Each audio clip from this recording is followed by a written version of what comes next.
Hi, I'm Julie with J&B Living, and I am so glad that you stopped by here.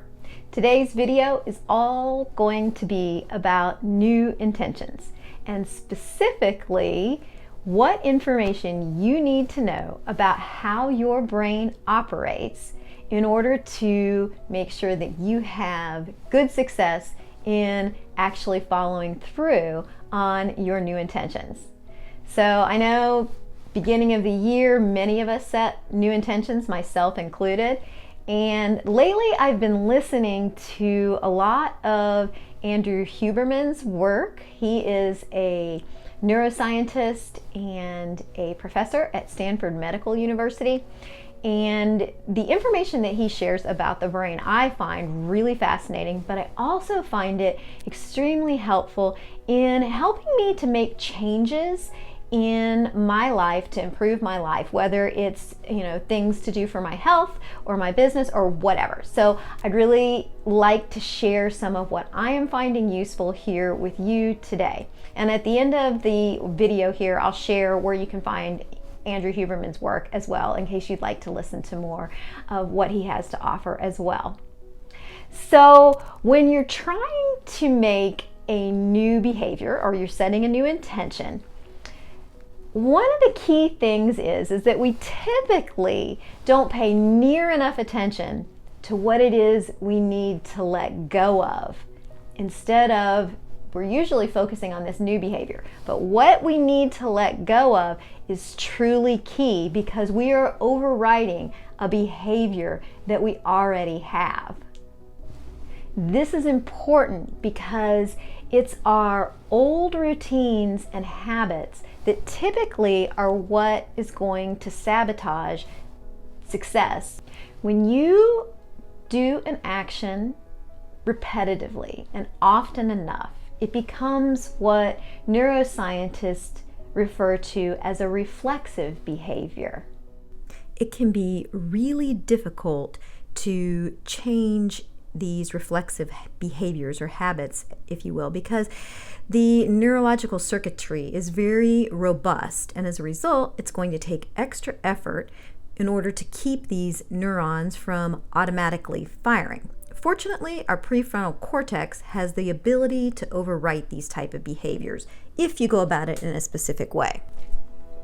For you to take advantage about what we know about how the brain operates, there are two key things that you need to keep in mind whenever you are trying to create a new behavior or start a new intention, if you will.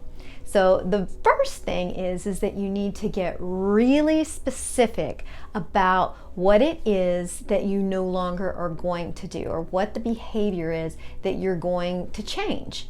So you need to think about what is going to distract me from doing this new intention. And what we're trying to do here is get very specific information to our brain to let it know what specific neural connections it's going to overwrite when we create this new intention. How you're going to do this. I thought I would share with you the new intention that I am currently working on. So I've recently come to understand even more so how critical it is to get direct morning sunlight outside first thing every morning. And so my new intention is to get a daily morning walk in. Now, I like to walk anyway, but a lot of times, especially in the winter time, these tend to be later in the day when the temperature warms up and everything. But now that I know how impactful getting that bright sunlight first thing in the morning is on your health, my new intention is to get up and make sure that I'm taking that walk at 8 o'clock a.m. every day when the sun rises here in Kentucky.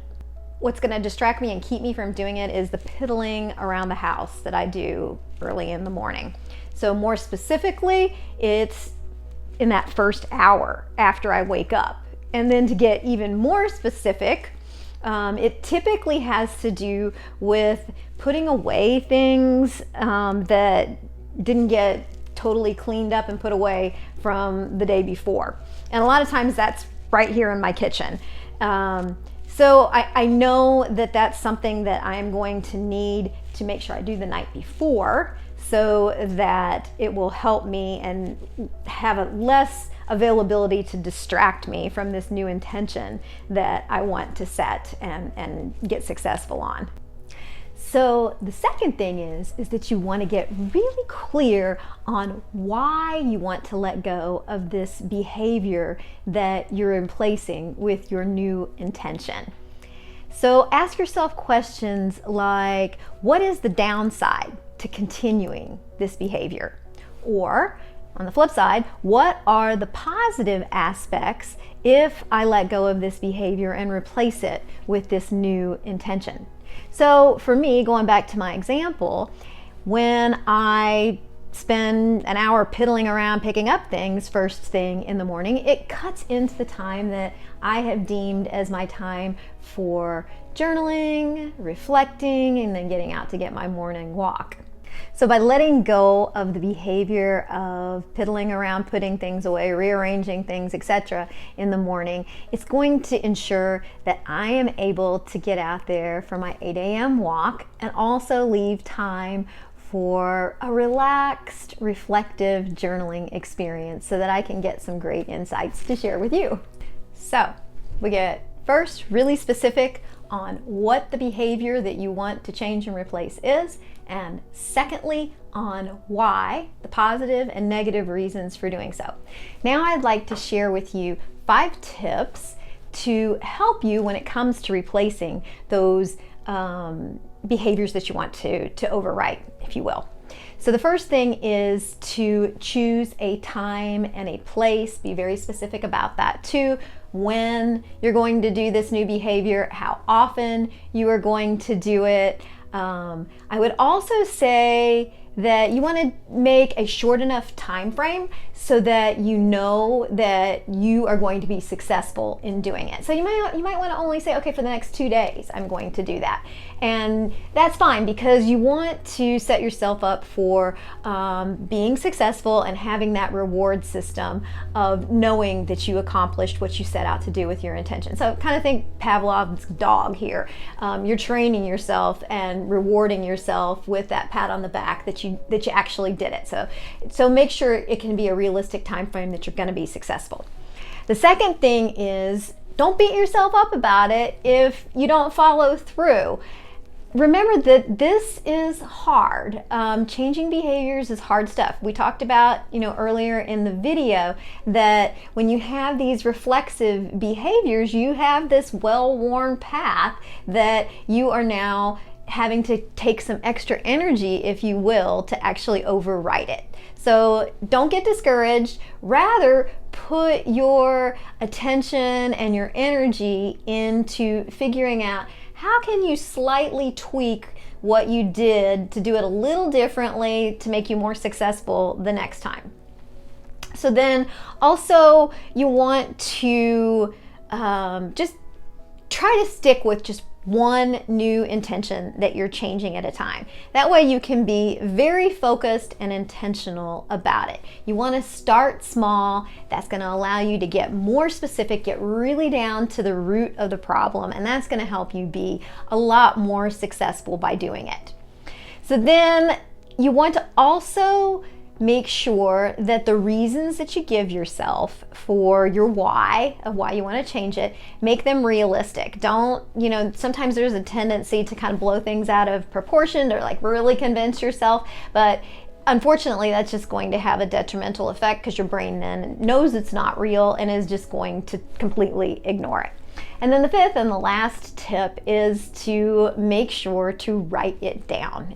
It's always better to write down your intentions. You are going to be so much more likely to be successful if you do this, so make sure you take the time to do this. I like to put it right in my journal so that I can refer back to it every day. Take a look at the specifics, tweak them, all that type of thing. It's something I use every day, so that's a great place for me to write this down because I know I'm going to be looking at it.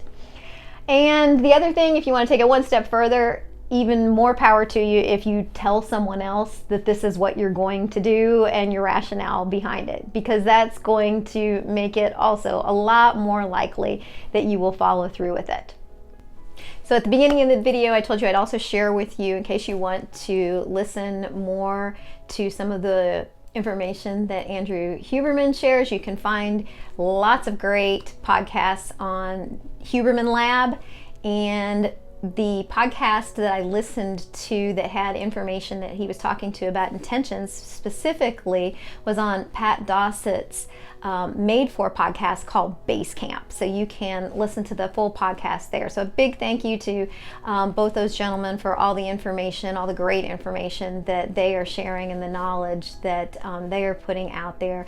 And I know it's really helping me. Hopefully this information that I've shared with you today, that I've learned from them, is helping you too.